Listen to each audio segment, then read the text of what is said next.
राज्यावर अवकाळीचं संकट घोघावत आहे। मुंबईत देखील हवामानात मोठे बदल जाणवत आहेत।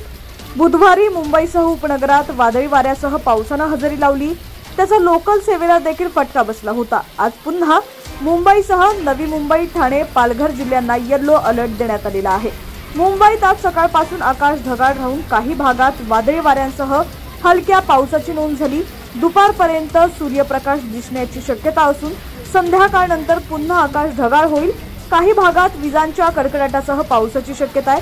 कमाल तापमान 32 अंश सेल्सिअस तर किमान 26 अंश सेल्सिअस राहील। आर्द्रता जास्त असल्यामुळे दमट हवामान जाणवणार आहे। नवी मुंबईमध्ये आज सकाळी काही भागात जोरदार पावसाची नोंद झाली।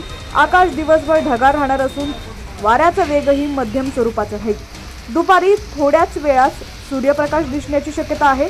संध्याकाळनंतर विजा आणि ढगांच्या गडगडाटासह पावसाची शक्यता आहे। कमाल तापमान 31 अंश सेल्सिअस, किमान 27 अंश सेल्सिअस राहणार आहे। पालघर जिल्ह्याला हवामान विभागानं बुधवारी ऑरेंज अलर्ट दिला होता, तर आज पालघरला येलो अलर्ट देण्यात आलाय। जिल्ह्यात आज वादळी वाऱ्यांसह हलका ते मध्यम पाऊस पडू शकतो। या काळात 30 ते 40 किलोमीटर प्रति तास वेगानं वारं वाहतील। विजांचा धोका असल्यानं नागरिकांनी योग्य ती काळजी घेण्याची गरज आहे। कमाल तापमान 29 अंश सेल्सिअस पर्यंत राहील।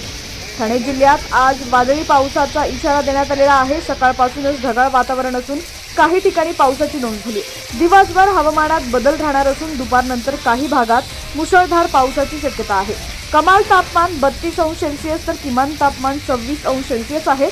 ठाण्यातील नागरिकांनी पुराच्या भागांपासून दूर राहावं व हवामान विभागाच्या सूचनांचं पालन करावं।